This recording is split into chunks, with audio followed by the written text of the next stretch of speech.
Ya Ustadz, segera dikirim Ustadz. Silakan Ustadz Ishak. Baik, Assalamualaikum warahmatullahi wabarakatuh. Waalaikumsalam. Alhamdulillah, wassalatu wassalamu ala rasulillah, la hawla wa la quwata illa billah, amma ba'd. Yang kami muliakan, dosen pengampuh sekaligus Kaprodi, Magister Ilmu Al-Quran dan Tafsir, Al-Ustadz Al-Hajj Dr. Safria Andi MA, dan yang saya hormati juga kawan-kawan sekalian di kelas semester 2 Magister Ilmu Al-Quran dan Tafsir UIN Sumatera Utara. Baik, hari ini kita kembali bertemu alhamdulillah pada mata kuliah studi Kitab Tafsir Nusantara. Insyaallah pada hari ini yang akan menjadi pemakalah atau pemateri adalah Saudara Irfan Idrus Harahap dengan judul Metode Tafsir Al-Manar karya Muhammad Abduh. Baik, untuk mempersingkat waktu, mari sama kita mulai kuliah kita pada siang hari yang berbahagia ini dengan mengucapkan lafaz Bismillahirrahmanirrahim. Langsung saja kepada Saudara Irfan Idrus Harahap, kami persilakan dengan segala hormat. Bismillahirrahmanirrahim.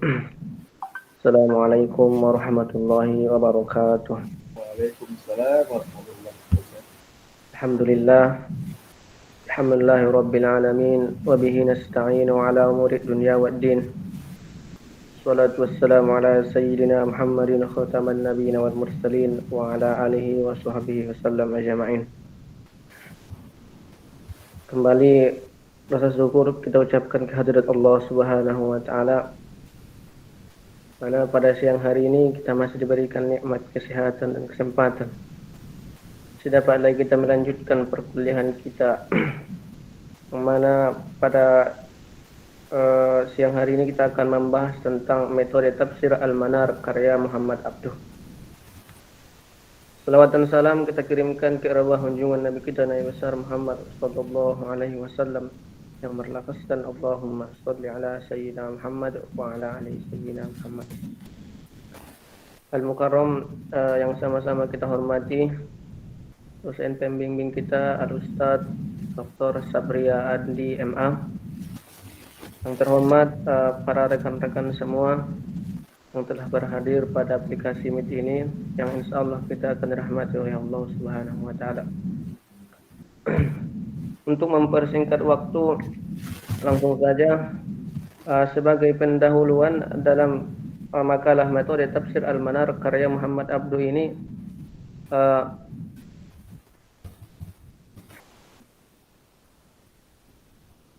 Tafsir Al-Manar memperkenalkan dirinya sebagai kitab tafsir yang menghimpun riwayat-riwayat sahih dan pandangan akal yang tegas, yang menjelaskan hikmah-hikmah syariat serta sunnatullah terhadap manusia, dan menjelaskan fungsi Al-Quran sebagai petunjuk untuk seluruh manusia di setiap waktu dan tempat, serta membandingkan antara petunjuknya dengan keadaan kaum muslimin yang telah berpaling dari petunjuk itu.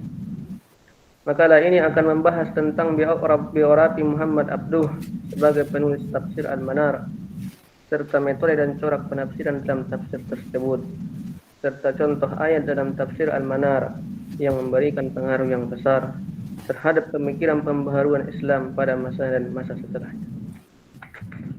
Kemudian selanjutnya tentang biografi singkat Muhammad Abduh.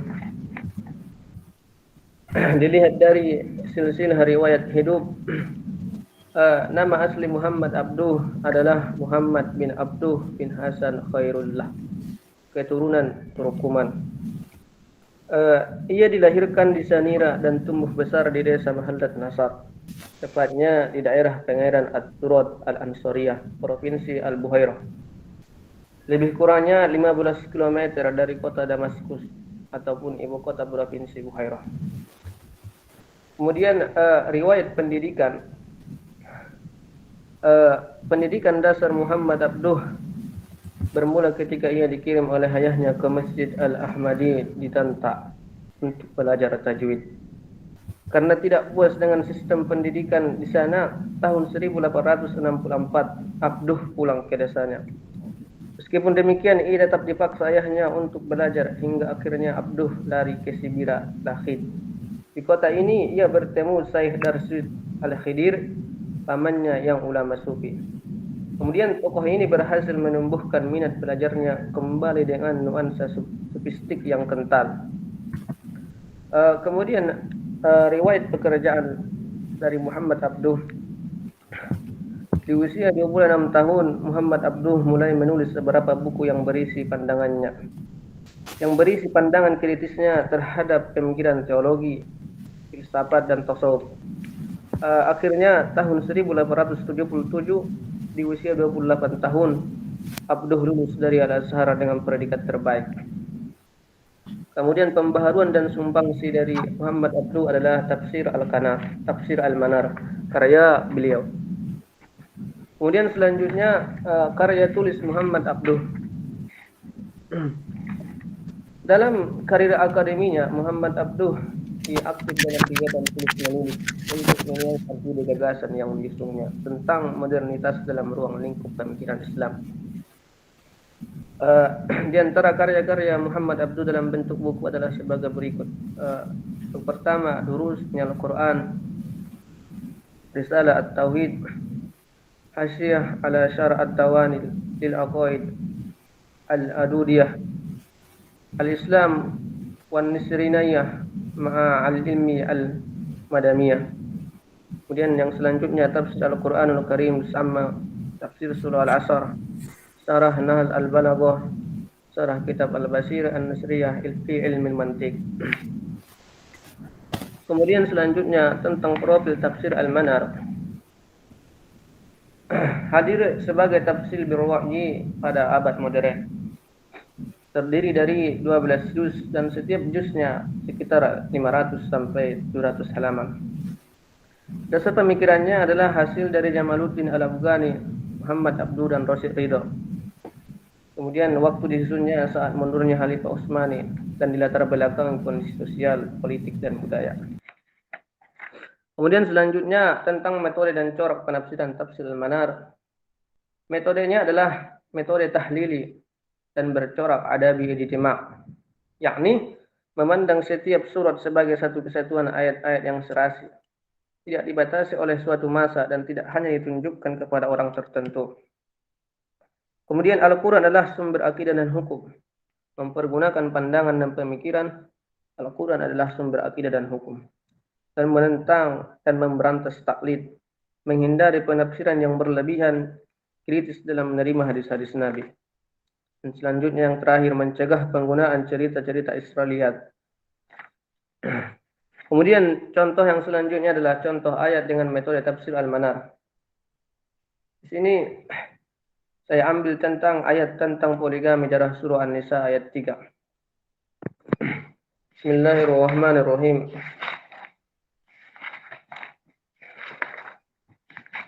Wa in khiftum alla tuqsitu fil yatama fankihu ma taba lakum minan nisa'i matna wa thulatha wa ruba'. Wa in khiftum alla ta'dilu fawahidatan aw ma malakat aymanukum dzalika adana alla ta'ulu. Yang artinya, dan jika kamu takut tidak akan dapat berlaku adil terhadap hak-hak perempuan yatim bila mana kamu mengawininya, maka kawinilah wanita-wanita lain yang kamu senangi, 2, 3 atau 4. Kemudian jika kamu takut tidak akan dapat berlaku adil, maka kawinilah seorang saja atau budak-budak yang kau miliki, yang demikian itu adalah lebih dekat kepada tidak berbuat aniaya. Di dalam Al-Quran surah An-Nisa ayat 3 ini dinyatakan bahwa kebolehan menikahi hingga 4 orang istri itu apabila dapat memenuhi persyaratan mampu berlaku adil. Jika tidak, maka menurut Muhammad Abduh mesti satu saja. Sedangkan dalam surah yang sama ayat 129, walan tastati'u an ta'dilu bainan nisa'i walau harustum fala tamilu kullal maili fatadharuha kal mu'allaqah wa in tuslihu wa tattaqu fa innallaha kana ghafurar rahima. Di sini dinyatakan bahwa seorang suami tidak akan mampu berbuat adil terhadap istri-istrinya meskipun ia sangat menginginkannya. Maka berdasarkan tinjauan ini, suatu hukum dapat berubah penerapannya sesuai dengan situasi dan kondisi yang terjadi. Berdasarkan asumsinya itu dan dihubungkan dengan kaidah usul yaitu darul mafasid muqaddam ala jalbil masalih. Muhammad Abduh berkesimpulan bahwa poligami dapat menjadi haram secara mutlak manakala takut tidak adanya keadilan. Dari uraian di atas kiranya cukup jelas bahwa metode penafsiran yang digunakan oleh Muhammad Abduh dalam menafsirkan ayat tentang poligami adalah dengan metode tahlili. Sedangkan pendekatan penafsirannya menggunakan pendekatan birru'yi yang berorientasi pada reformasi sosial budaya ataupun adabi al-ijtima'. Kemudian contoh penafsiran yang kedua adalah ayat tentang kewajiban berpuasa dalam surah Al-Baqarah ayat 183. Bismillahirrahmanirrahim. Ya ayyuhalladzina amanu kutiba alaikumus shiyam kama kutiba alal ladzina min qablikum la'allakum tattaqun. Hai orang-orang yang beriman, diwajibkan atas kamu berpuasa sebagaimana diwajibkan atas orang-orang sebelum kamu agar kamu bertakwa.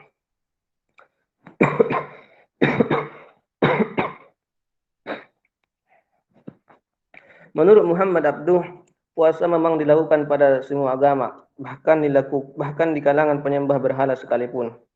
Puasa telah dikenal semenjak orang-orang Mesir kuno dan dari mereka puasa itu diambil oleh orang-orang Yunani dan seterusnya.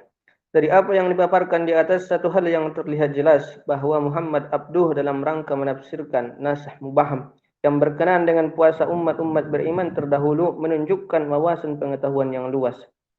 Pengetahuan yang luas mengenai tradisi puasa dari umat-umat beriman terdahulu itu telah dituangkannya dalam paparan tafsir yang sangat menarik. Kemudian yang terakhir adalah kesimpulan.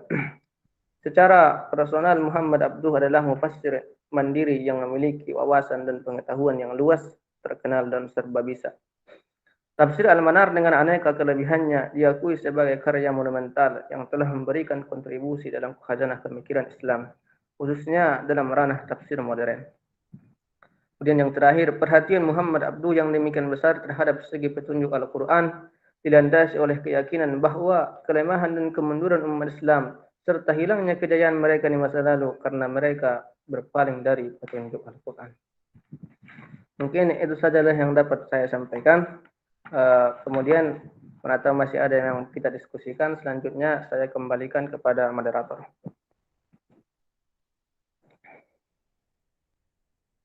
Baik, terima kasih kepada Ustadz Irfan Idrus Harahap. Itu tadi penjelasan mengenai Muhammad Abduh ya, tafsir Al-Manar. Baik, kita buka sesi diskusi kali ini. Jika ada kawan-kawan yang ingin bertanya atau menanggapi, atau Ustadz ada mau menanggapi Ustadz? Nah, kawan-kawan kalau gitu. Kalau ada kawan-kawan yang ingin bertanya atau menanggapi, kami Memberikan tanggapan, boleh tanggapan aja. Boleh, jadi. Silakan Ustadz Adi. Ya. Bismillahirrahmanirrahim. Assalamualaikum warahmatullahi wabarakatuh. Yang sama-sama kita hormati dosen pengampu mata kuliah SKTN Studi Kitab Tafsir Nusantara pada hari ini, Al-Ustadz Dr. Al-Haj Safi Andi MA. Kemudian salam hormat saya juga kepada seluruh teman-teman satu perjuangan menjalani tesis. Bagi yang belum menikah, sama-sama kita untuk mencari jodoh. Ya, ini cerita kita tafsir Al-Manar ya, yang ditulis oleh Muhammad Abduh dan Rashid Ridho, murid Rashid Ridho, yang meneruskan oleh pendahulunya yakni Jamaluddin Al-Afghani, yang mana latar belakang sejarah ini sosial politik, karena yang sebagaimana yang disuruh oleh dosen pengampu kita ya kan, harus kaitkan dengan sejarah politik, ekonomi dan sebagainya. Latar belakangi oleh peristiwa setelah terjadinya Renaissance dan humanisme, yang mana diartikan kebangkitan kembali umat Islam, yang mana sebelumnya ini dipenuhi oleh khurafat, tahayul, bid'ah, dan ajaran-ajaran pemikiran itu dikungkung oleh ajaran gereja. Kemudian bangkitlah para ulama, karena para penjajah dahulu mengatakan bahwa Islam ini ajaran yang kuno, tidak bisa memberikan solusi umat ke depannya, kuno lah, tidak bisa menjawab tantangan zaman. Oleh karena itulah Rashid Ridho beserta muridnya, Muhammad Abduh beserta muridnya Rasdido membentuk sebuah penafsiran yang bercorak Al-Adabi Al-Ijtimai, yang mana itu melalui ijtihadnya untuk membuka cakrawala umat yang dipenuhi oleh tahayul tadi, bahwasanya Islam ini ajaran yang bisa menjawab segala tantangan umat dengan membuka tafsir Al-Adabi Al-Ijtimai ini. Yang mana dalam tafsir Corak Al-Adabi Al-Ijtimai ini menolak tafsir-tafsir Israiliyat, pemikiran-pemikiran taklid buta, penafsiran-penafsiran klasik terdahulu. Tapi sayangnya penafsiran Al-Manar ini, kalau kita lihat, ya kan, ini agak liar sedikit lah. Contoh kita lihat yang mana dalam kisah Adam alaihissalam, surga ditafsirkan dengan kenyamanan, jin ditafsirkan dengan sifat-sifat manusia yang mengarah kepada negatif. Itulah namanya iblis jin, bukan zatnya, bukan wujudnya, tetapi sifat-sifat manusia yang mengarah kepada kejahatan. Dan kalau dia mengarah kepada positif, itulah malaikat. Jadi agak-agak liar sedikit pemikiran Muhammad Abduh ini, karena beliau menghindari segala Israiliyat. Memang pada tafsir klasik banyak ditemukan kisah-kisah Israiliyat. Jadi begitulah respon dari saya, dan bisa ditambahkan oleh teman-teman sekalian. Ya, syukron ya Ustaz Hadi Gunawan, luar biasa tanggapannya. Baik, pada kawan-kawan yang lain, apabila ada yang ingin menanggapi atau bertanya, kami persilakan dengan segala hormat. Izin? Silahkan. Ya, Nah, izin. boleh. Terima kasih. Assalamualaikum warahmatullahi wabarakatuh. Assalamualaikum warahmatullahi wabarakatuh. Ya, saya ingin memberikan komentar sedikit dan pertanyaan ya. Saya nggak tahu apakah komentar atau pertanyaannya berbobot atau tidak, tapi perlu disampaikan saja. Tadi judulnya Metode Tafsir Al-Manar karya Muhammad Abduh gitu. Tapi kalau menurut saya sih judul yang tepat sih pemikiran Syekh Muhammad Abduh dalam Tafsir Al-Manar. Itu gimana? Kira-kira bisa seperti itu? Pemikiran Syekh Muhammad Abduh dalam Tafsir Al-Manar. Apakah sama atau berbeda kira-kira? Kemudian lagi, ini masukan ya. Kita kan udah mahasiswa S2 ya. Artinya memang di dalam makalah itu, ini memang tidak disampaikan makalahnya, tapi ada PPT-nya gitu kan. Artinya memang di dalam makalah itu, seperti yang telah kita ketahui bersama, itu harus bisa menjawab 3 pertanyaan, yaitu dalam bahasa filsafatnya ontologi, epistemologi, dan aksiologi, dalam bahasa Inggrisnya what, how, dan what for, dan dalam bahasa Indonesia apa, bagaimana, dan untuk apa. Harusnya kan dijelaskan itu kan, apa sih tafsir Al-Manar itu kan. Kemudian bagaimana definisi Al-Quran menurut Muhammad Abduh itu sendiri. Kemudian apa manfaatnya, untuk apa kita mempelajari tafsir ini kan, seperti itu. Jadi di sini kayaknya masih nggak tahu ya, masih belum klik aja gitu, belum serak aja tentang isi dari PowerPoint atau materi yang disampaikan oleh oleh saudara kita Evan Idrus. Nggak tahu kenapa ya mungkin karena lagi sakit atau gimana, tapi memang pertanyaan-pertanyaan seperti itu masih belum terjawab ya secara detail di dalam PowerPoint ini. Mungkin nanti bisa disampaikannya lewat makalah, tapi di sini udah ada contohnya ya. Jadi saya pengen, entah udah disampaikan atau belum, tapi saya pengen sekali Mas Irfan itu untuk menyampaikan kembali apa, bagaimana, dan untuk apa ya, apa, bagaimana, dan untuk apa dari makalah ini. Terima kasih. Syukron Sir Surya. Apa ada kawan-kawan yang ingin bertanya lagi? Kalau nggak ada, biar dijawab dulu sama Ustaz Irfan. Ada kira-kira yang ingin bertanya lagi? Tidak ada. Kalau gitu, kepada Ustaz Irfan, kami persilakan menjawab pertanyaan dari Sir Surya terkait epistemologi, ontologi, dan aksiologi tentang judul kita pada hari ini. Dan apakah boleh kita beri judul pemikiran Syekh Muhammad Abduh dalam tafsir Al-Manar gitu kira-kira. Silakan dijawab Ustaz Irfan.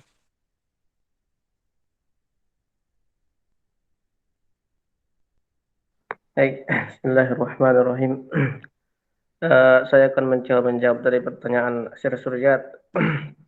Mana tadi pertanyaannya, eh, pemikiran Syekh Muhammad Abduh dalam tafsir Al-Manar, atau lebih cocoknya metode tafsir Al-Manar karya Muhammad Abduh.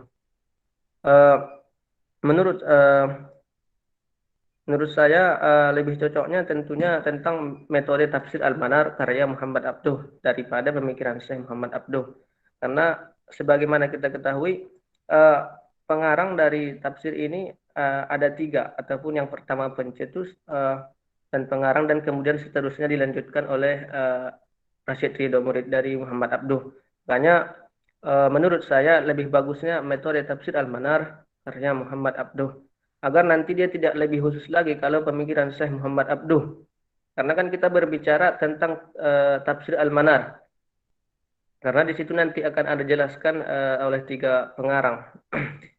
Kemudian pertanyaan yang selanjutnya, mungkin sini saya mencoba mencari jawaban dulu untuk sementara.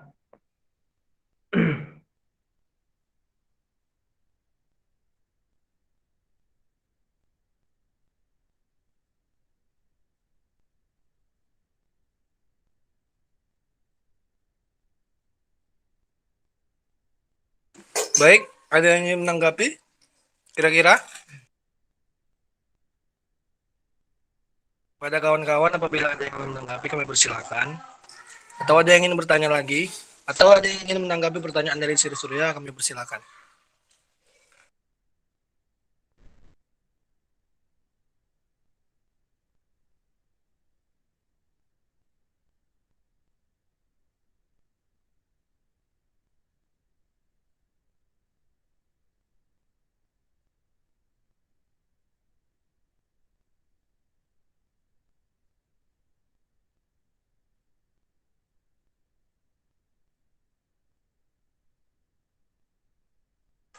Ya, Ustadz Yusuf Habibi, Ustadz Firdaus, atau Ustadz Ahmad Ilham Maulana ingin menanggapi, Ustadz Muhsin, kawan-kawan yang lain, kami persilakan.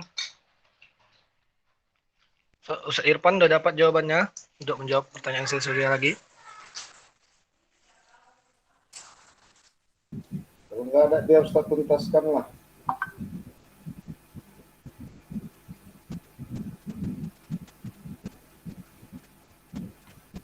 Ada ya?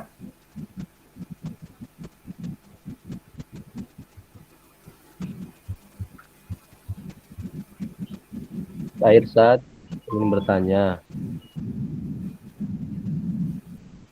Ya, silakan Ustadz Ilham. Mantap kan ya? Lucu ya?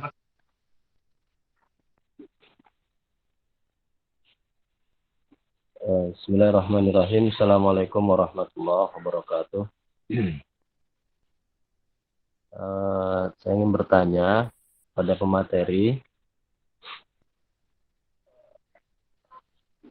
tafsir Al-Manar ini dikenal banyak mempengaruhi mufasir-mufasir Nusantara. Artinya memang pada saat itu, pada abad-abad itu dikenal tafsir ini memang tafsir modern. Bahkan tak jarang kita melihat banyak isyarat-isyarat ilmiah dalam tafsir Al-Manar itu. Pertanyaan saya adalah, kira-kira apa yang membuat para mufasir Indonesia ini mengutip dari tafsir Al-Manar? Itu Pak Irfan pertanyaan saya. Karena di dalam tafsir Al-Azhar pun Buya Hamka memuji tafsir Al-Manar ini dengan pujian yang baik. Dalamnya juga mengatakan bahwa sebagian penafsirannya itu ada dalam tafsir Al-Manar. Syukran. Assalamualaikum warahmatullahi wabarakatuh.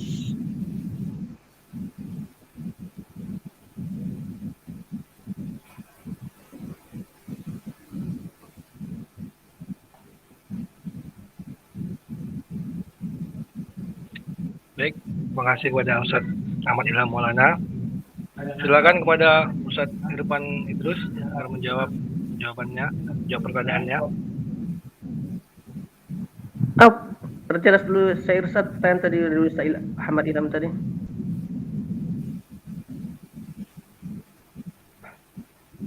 Mengapa Ya, banyak ulama Indonesia mengutip dari tafsir Al-Manar ini? Contohnya apa itu memuji tafsir Al-Manar dengan pujian yang baik, dan banyak ulama tafsir Indonesia yang mengutip dari tafsir Al-Manar. Apa kira-kira kelebihannya? Kenapa gitu? Baik, bismillahirrahmanirrahim. Saya akan mencoba menjawab pertanyaan dari Al-Ustaz Ahmad Ilham tentang mengapa banyak para ulama tafsir Nusantara yang memuji ataupun tentang tafsir Al-Manar ini. Menurut hemat saya, karena tafsir Al-Manar ini sangat berbeda ya dengan tafsir-tafsir pada masa klasik, yang mana tadi metode dalam penafsiran ini menggunakan metode tahlili dan bentuk penafsirannya menggunakan bentuk birra'i.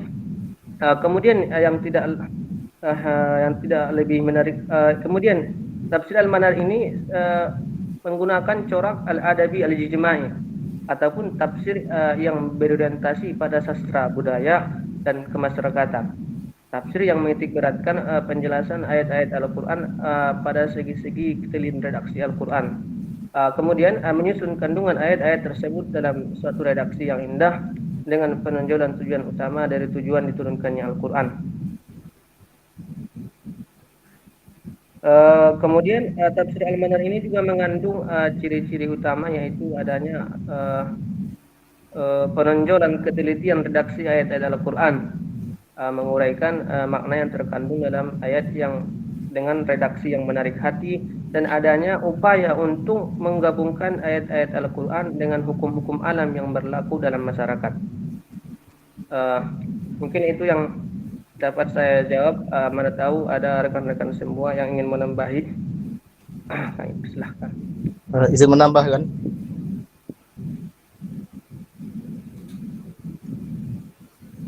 Ya, silakan Pak Adi. Moderator. Ya. Mengapa alasan para ulama khususnya di Indonesia ini banyak memuji tafsir Al-Manar ini?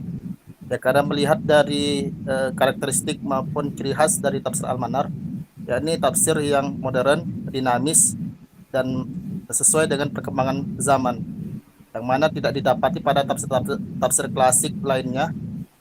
Yang mana sebagai contohnya pada surah Al-Fil kita contohkan, ya kan, makna Toiron Ababil pada tafsir klasik itu memaknakan ya burung yang membawa batu dari sijil dari neraka. Sementara kalau Muhammad Abduh ini menafsirkan dengan nyamuk ataupun lalat yang membawa wabah maupun virus, sehingga faja'alhum kasfim ma'kul, sehingga membuat cacar, begitulah dalam tafsirnya. Jadi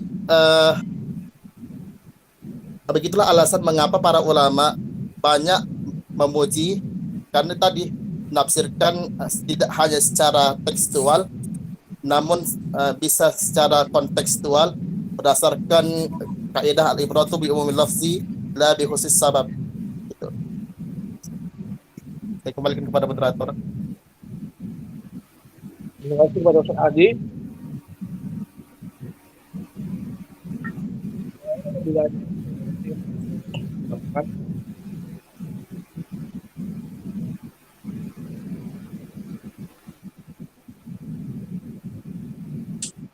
Atau ada yang ingin bertanya lagi, kami persilakan.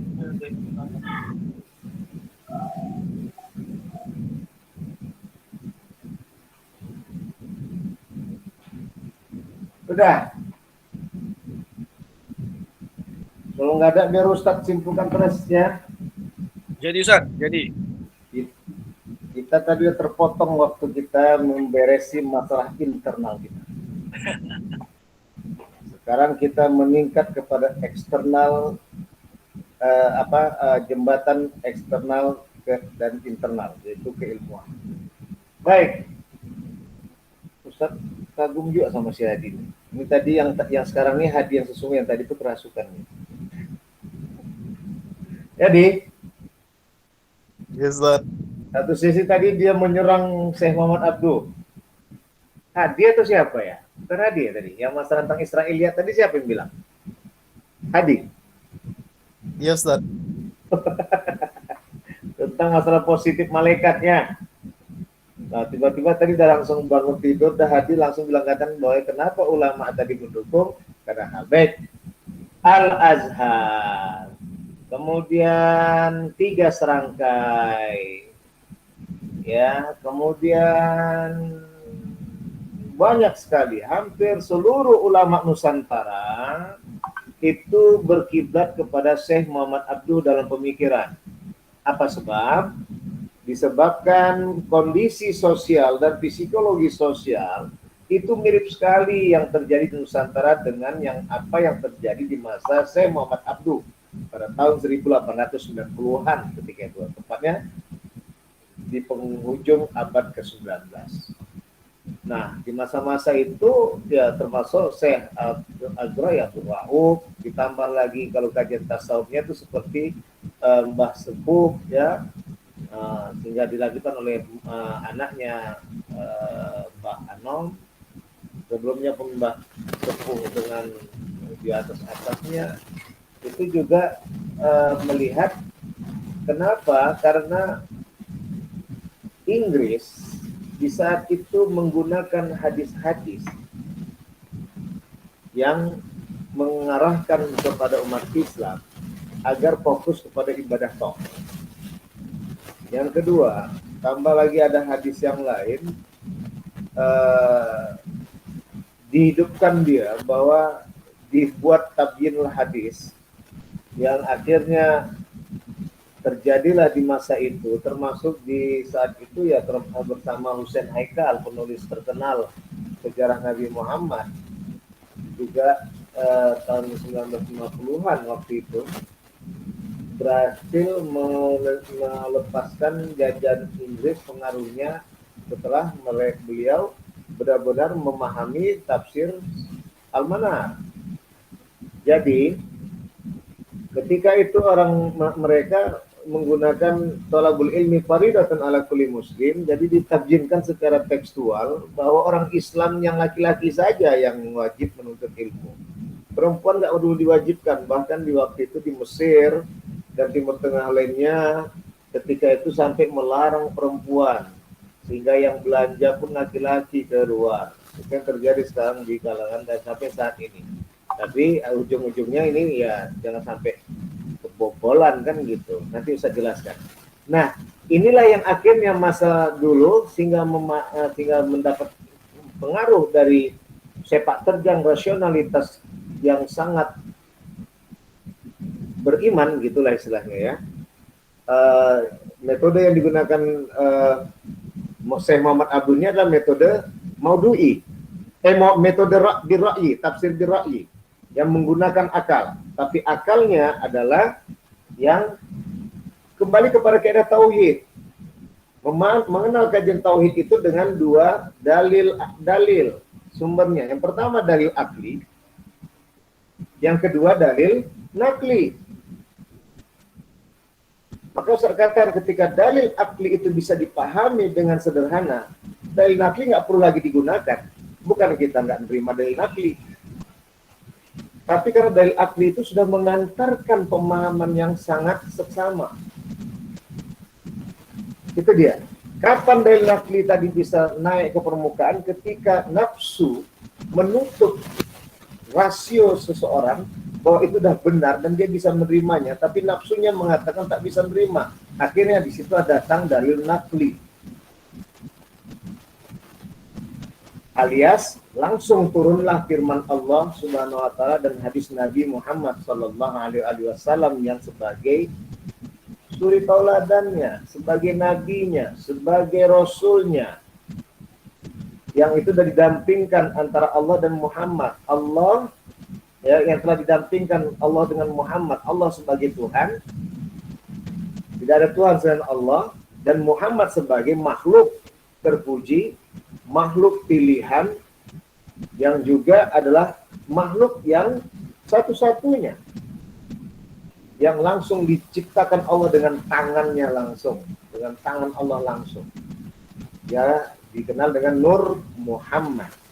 Makanya dalam surah Al-Ahzab ayat 56 itu kita selalu mendengar itu. Dan zaman bahola yang masih sekolah rakyat, ini kalian paparkan semua. Sebelum ajan beliau tuh membawa dengan innallaha wa malaikatahu yusalluna 'alan nabi. Itu termasuk juga bagian dari tafsir Birra'i yang dibangun oleh Syekh Muhammad Abdul, yang dikedepan oleh Syekh Abu Yahamka dalam tafsir Al-Azhar, dan juga Syekh Abdul Halim dan Badri Hatim juga Abdurrahman bin Abbas, dan 3 serangkai. Maka dulu di Sumatera Utara itu, Sumatera Utara khususnya, Sumatera pada umumnya, pasti setiap ajan innallaha malaikatahu yusalluna 'alan nabi. Itu kajian-kajian di situ. Ya, bahwa ternyata langit dan bumi beserta isinya itu tercipta diambil dari nurnya Muhammad dengan kun fayakun Allah Subhanahu wa taala. Artinya tetap itu ciptaan Allah, tapi dari Nur Muhammad. Ini yang disebut dengan pokok sumbernya dari ciptaan Allah yang terkhusus, ialah Muhammad SAW. Baik, nah kita nggak kajian ke situ. Kajian kita kembali kepada ra'yun yang dibangun adalah di mana maksud dari hadis talabul ilmi fardhatun 'ala kulli muslim itu adalah juga termasuk muslimah. Yang sengaja digaung-gaungkan orang Inggris ketika itu di Timur Tengah khususnya, ya, akhirnya yang belajar itu cuman muslim, karena nggak ada muslimat di situ. Padahal ketika dibicarakan muslim sudah pasti muslimah. Itu dia. Di mana dalil aklinya dalam pemahaman tentang dalil nakli ini adalah di saat dinyatakan imam itu laki-laki, otomatis jemaahnya juga perempuan di samping laki-laki. Tapi kalau imamnya perempuan, jemaahnya perempuan, nggak bisa laki-laki, gitu loh. Baik, gak usah kita kaji kupas itu. Yang pertama tadi Ustaz kembali adalah bahwa disitulah untuk mengerdilkan pemikiran Muslim masa itu, terutama di masa Syekh Muhammad Abdul. Kenapa? Agar bisa negara tersebut dijajah oleh Inggris. Oleh Inggris. Maka masuklah yang kedua dengan multitafsir dan multitabjin. Bahwa yang ini halal, yang ini haram. Nggak ada yang ini dikupas. Maka termasuklah kajian-kajian Homer itu, nggak ada di situ disebut vodka, brandy, dan sport. Kalau di bahasa kita Sumatera Utara nggak ada tua di situ. Itu ya. Padahal di situ yang berkaitan dengan kajian yang memabukkan. Nah, inilah kupasan-kupasan yang di masa Syekh Muhammad Abdul, yang terjadi juga di masa Nusantara, hingga akhirnya ulama-ulama Nusantara yang setiba di Mekah dan pulang ke Nusantara, akhirnya memegang kajian Tafsir Al-Manar. Itu yang bagian A. Bagian B, kenapa Al-Manar? Al-Manar itu disebut dengan menara atau mercusuar. Dia tinggi mengantarkan informasi. Nah, maksudnya kajian kepada yang dikritisi oleh Bagus. Memang betul itu Hadi Dayat. Ya, Ustaz Suka.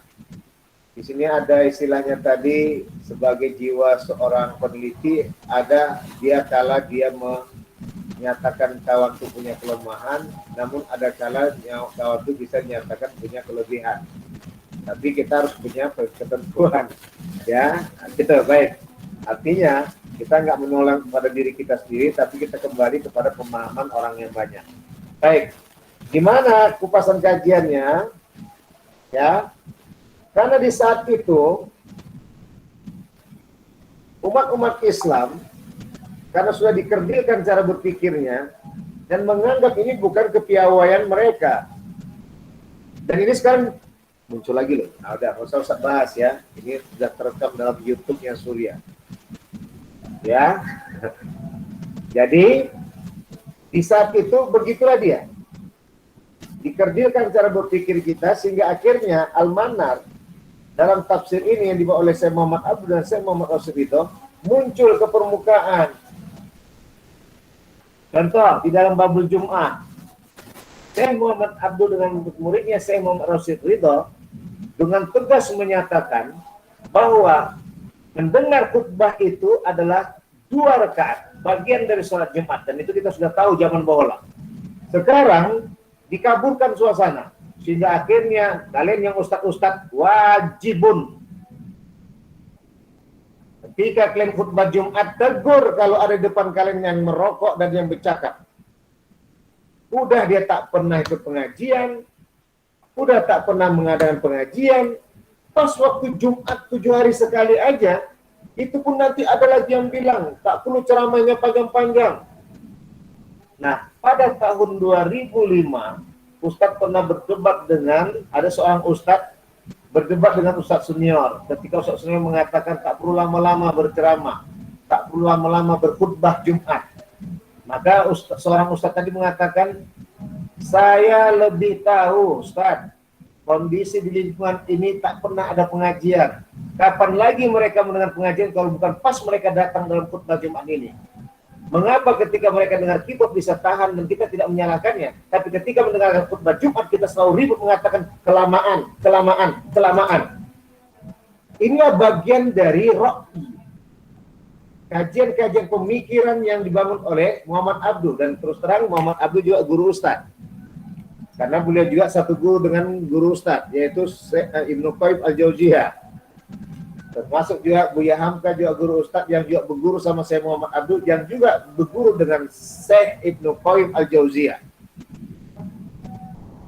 Jadi, di sini penempatan kupasan kajiannya bahwa kajian teriakan manar yang dibangun oleh Muhammad Abdul inilah yang ingin membangkitkan kembali orang-orang Islam yang dikerdilkan oleh orang Inggris saat itu, yang membuat alasan untuk menjajah kita, menjajah umat Islam di masa Syekh Muhammad Abdul, yang juga di masa Nusantara waktu itu terjajah oleh Belanda. Maka akhirnya dibangun cara berpikirnya.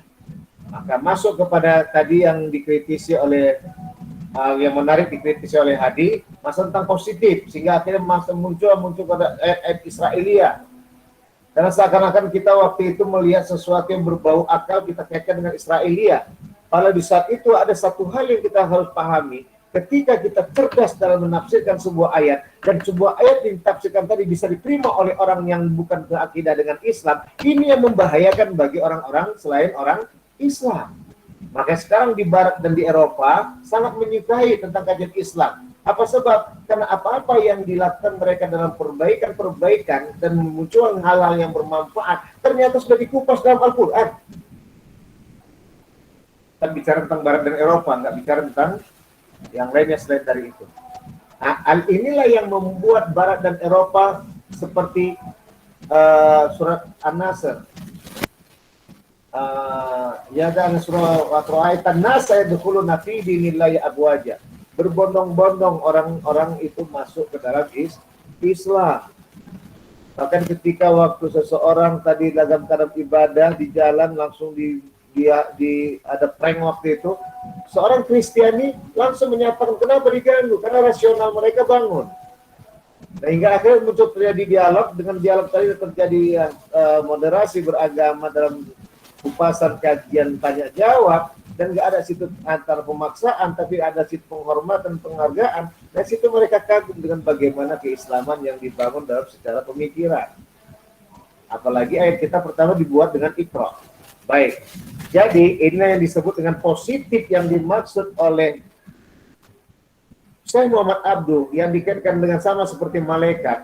Karena malaikat itu memang tidak ada berbuat negatif. Malaikat itu berbuat positif. Maka maksud dari Syekh Muhammad Abdul yang disebut dengan positif adalah perilaku seseorang dalam berbuat kebaikan tanpa memikirkan untung pribadi dan lepas dari nafsu dirinya. tapi dia berpikir bagaimana tentang senafsiaan yang ada dihadirkan Allah bernyawa, itu yang harus berbagi tentang kebaikan antara satu manusia dengan manusia yang lainnya. Wa ta'awanu 'alal birri wat taqwa. Saling tolong menolong dalam kebaikan dan ketakwaan. Sehingga Muhammad Abdul menyatakan positif itu seperti malaikat. Tapi malaikat yang mana? Janganlah kita kaitkan kita seperti malaikat yang di akhirat. Enggak. Karena hakikat dari malaikat itu adalah makhluk Allah yang hanya berpikir positif. Makhluk Allah yang hanya berpikir kebaikan saja, tanpa dia berbuat negatif, tanpa dia berbuat keburukan, karena memang nggak ada nafsu, dorongan syahwatiyah dalam dirinya, yang adalah dorongan akliyah. Dan itulah menjelaskan, satu, bahwa hakikat akal itu bersih, fitrah, dan Islam tidak lepas dari akliyah. Makanya surat ayat pertama yang muncul turun dalam surah Al-Alaq, Iqra, bacalah. Maka salah kalau ada yang mengatakan Islam tidak berhubungan dengan akal. Salah. Maka kajian itu dilampirkan pertama kali kajian tauhid. Maka dalam surah An-Nahl ayat 36 menyatakan walaqad ba'atna fi kulli ummati rasulah an i'budullah. Jadi setiap utusan-utusan itu semua itu diciptakan hanya satu, untuk menyembah Allah. Ada apa? Apakah doktrin sana? Tidak. Disitulah daya nalar rasio yang bening dan bersih. Ngapain kita lagi menuhankan harta dan tahta, yang harusnya harta dan tahta itu menuhankan kita, gitu loh kalau bahasa rasionya. Tapi kalau harta dan tahta tak bisa ngomong, harta dan tahta tak bisa bergerak sendiri, makanya harta dan tahta itu secara akliyah lain, ia berfungsi karena kita yang memfungsikan. Jadi ngapain kita pula menuhankan dia? Itulah penyebab munculnya Tuhan yang lain selain Allah. Dan disitulah Allah membangunkan kita. Ngapain kalian tuhankan Tuhan yang lain selain Allah? La ilaha illallah. Tapi orang mengatakan, takut kali dia ada Tuhan yang menyayangi dia. Ini udah menggoblokkan diri gitu loh. Ini enak nih, Surya, sekalian Ustaz ceramah di dunia maya. Tapi yang jelas bahasanya rasional. Tinggal mudah-mudahan kalau di bahasa asing kan dimasuk mikrofon nggak salah paham lagi gitu. Ya udah nggak usah dibahas, nanti kena lagi bahasa yang lain. Nah, jadi dalam hal ini pemahaman penempatannya adalah disinilah tadi yang dimaksud dengan al-manar dan dikupaskan dengan kajian positif identik dengan malaikat. Bukan berarti dia karena kajian-kajian keisraelian, enggak. Waktu itu orang-orang di masa Syekh Muhammad Abdul ketakutan dan menganggap itu bukan kebaikan. Yang kebaikan yang dimaksud itu aja dengan beribadah saja di masjid. Masalah bagaimana di luar tadi bukan urusan kita. Salah. Yang dimaksud berjemaah itu adalah untuk berkomunikasi yang efektif. Ketika di dalam masjid kita bisa kompak, di luar pun ikut kompak, bisa memperbaiki tatanan ekonomi, tatanan sosial, tatanan politik, tatanan teknologi, tatanan saintifik yang lainnya. Nah, ini yang digaung-gaungkan sekarang di belahan dunia, di negara manapun, bahwa udah cukup yang disebut dengan ibadah, yang disebut kebaikan itu dalam Islam adalah dengan di masjid aja, di luar masjid bukan urusan kita. Inilah yang diteriakkan oleh Syekh Muhammad Abdul masa itu. Usah nggak cerita masa sekarang ya, usah cerita masa-masa Syekh Muhammad Abdul. Dan itulah kenapa Syekh Muhammad Abdul masuk dan dimasukkan oleh Ustaz Juhri juga bagian dari Nusantara. Karena apa? Karena studi kitab tafsir Nusantara juga semua berkiblat kepada Syekh Muhammad Abdul. Itu loh. Karena di abad-abad 18, di abad-abad 18 adalah abad modern dalam kajian peradaban. Ya. Abad ke-17, abad ke-18 itu disebut dengan abad modern. Dan di abad 19, tahun 1800-an, disitulah lagi hebat-hebatnya tentang modernitas. Dan yang memegang gawan waktu itu adalah Eropa dan Barat. Ya, makanya Syekh Muhammad Abduh kembali dengan mercusuarnya, dengan manarnya, dalam berupa tafsir tadi, dalam majalah tafsir, majalah Al-Manar, meneriakkan kembali, bangkit wahai muslim dan muslimat. Sungguhnya Islam itu adalah diajarkan untuk berbuat baik, karena kebaikan itu muncul karena hanya menuhankan Allah Subhanahu wa Ta'ala semata. Itu dia. Itu masalah tentang positif. Nah, itulah tadi yang saya kembalikan kenapa dia masuk bagian. Kemudian tambahan tadi ada dari bukunya Profesor Dr. Rizal Syauqi Nawawi yang disambutkan oleh Quraisy Shihab. Ingat ya, Quraisy Shihab tahun 1995 ini ya. Ini pernyataan Quraisy Shihab tahun 1995. 1995 Quraisy Shihab nggak ada dikatakan sebagai Syiah atau liberalis. Ya, Ustaz suka gitu karena Ustaz berguru sama beliau tahun 2011 ke bawah. 2011 ke atas itu lagi heboh-hebohnya yang disebut bla bla bla bla bla. Yang penting Ustaz mengambil Quraisy Shihab tahun 2011 ke bawah, termasuk 1995. Nah, beliau menyatakan bahwasanya ada 3 segi yang membuat dan menentukan tingginya kedudukan tafsir. Bahwa bidang yang menjadi objek kajian tafsir adalah kalam ilahi yang mulia, sumber segala ilmu agama dan keutamaan. Untuk apa? Untuk menerapkan sebuah kebaikan. Kebaikan yang hanya berpulang kepada kalamullah. Itu instruksinya. Nggak ada dari kalam yang lain. Dan kalam itu disampaikan oleh siapa? Mufassir pertama di dunia adalah Rasulullah Shallallahu Alaihi Wasallam. Dan tafsiran yang dia bangun seperti yang dinyatakan oleh Siti Aisyah, Muhammad Quran berjalan. Di samping tafsir lisan, juga tafsir, di samping tafsir lisan dan tulisan, juga tafsir perilaku. Itu dibawa oleh Rasulullah. Ya.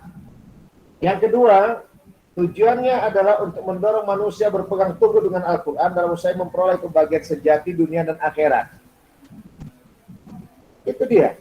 Karena hakikat dari tafsir itu adalah untuk bisa kita terang membaca sesuatu. Makanya kumpulan bacaan Al-Quran, kumpulan bacaan yang memberikan hidayah, jalan yang lurus. Makanya kita membaca. Maka salah kata Muhammad Abduh kalau kita tidak diperbolehkan untuk menghidupkan daya nalar baca kita. Makanya digunakan juga metode tafsir birra'yi. Dan juga penjelasan tentang malaikat tadi hadis bahwa dikatakan manusia yang berbuat baik maka dia akan bisa melebihi lagi daripada malaikat. Dan itu pernah terjadi di masa Ijazil yang akhirnya yang nggak tahu diri dan lupa diri, akhirnya dia menjadi iblis. Nah, Ijazil karena dia punya dorongan nafsu sahwati yang ditunjuk oleh Allah, akhirnya dia bisa jadi lebih taat daripada malaikat. Makanya inilah panggilan Syekh Muhammad Abduh menyatakan berbuat positif itu sama seperti malaikat. Tapi jangan lihat secara teks dan lahiriahnya malaikat, tapi lihatlah bagaimana di hari itu. Makanya bahasa Imam Ghazali nyatakan al-iman yazid wa yanqus. Iman itu kadang bertambah dan kadang berkurang. Kadang bertambah, di saat bertambah itu ingat terus dia untuk mengatakan bahwasanya di atas langit ada langit. Dan kadang berkurang dia ingatkan bahwasanya ini bahaya nih kalau tidak kembali kepada sisi menuju kepada jiwa malaikat. Artinya yang suka berbuat baik. Kalau tidak nanti bisa lebih parah daripada binatang. Anak kadang mikir-mikir tuh mau berbuat hubungan suami istri, kucing sama kucing, jantan sama kucing betina. Ustaz punya kucing tuh. Emaknya nggak akan mungkin mengapai induknya, nggak akan mungkin ngapai anaknya nggak akan mungkin ngapai induknya. Tapi karena nggak ada lagi kucing betina lainnya, terakhir mereka rela. Nah, itulah dia kajiannya. Tapi sekarang enggak. Artinya sekarang banyak kejadian ayah kandung memperkosa anak kandung dan bla bla lain sebagainya. Baik. Jadi yang ketiga kata beliau, dia dari kebutuhan pun sangat jelas bahwa kesempurnaan mengenai bermacam-macam persoalan baik agama maupun dunia memerlukan ilmu syariat dan pengetahuan mengenai seluk-beluk agama. Jadi intinya adik-adik sekalian, kenapa Syekh Muhammad Abduh kita angkat di dalam studi kitab tafsir Nusantara ini adalah karena ulama-ulama Nusantara seperti Hadi Gunawan jelaskan tadi, yang Ustaz tambahkan lagi adalah berkiblat kepada Syekh Muhammad Abduh. Disebabkan kenapa? Karena suasana Nusantara sama dengan suasana di masa kondisi sosial dan psikologi politik masa Syekh Muhammad Abduh. Hingga akhirnya Al-Azhar memujinya, kemudian tafsir 3 serangkai, Abdul Alim Hasan, Ibrahim Abbas, Abdurrahman bin Abbas dan kami itu semua juga menjadikan Syekh Muhammad Abduh menjadi kiblatnya. Ya, nah dalam hal ini inilah kenapa dijadikan beliau sebagai hal yang sangat menarik dalam kupasan studi tafsir, studi kitab tafsir Nusantara. Gitu. Siapa Irsyad ya lagi? Siapa moderatornya? Ya Irsyad, Irsyad. Baik, itu dia ya. Jadi itu tadi yang Ustaz kembalikan bahwa lihat kondisi sosial dan psikologi sehingga adik-adik akan paham kemana arah makalah kalian berkaitan dengan Nusantara. Ya kemudian Al-Manar tadi dengan tampilan itulah yang menyadarkan umat Islam agar kembali rajin memahami bahwa hakikat dari Quran panggilannya itu adalah menjadikan rahmatan lil alamin. Maka inilah yang ditempatkan sebagai iktibar buat kita agar kita bisa menyelamatkan dan memerdekakan negara. Dan bukti menyatakan alhamdulillah merdekalah Indonesia. Nusantara menjadi Indonesia. Terima kasih. Balik kepada Bapak moderator. Baik, terima kasih kepada Ustaz Dr. Al-Haj Sabti Hadi MA. So, karena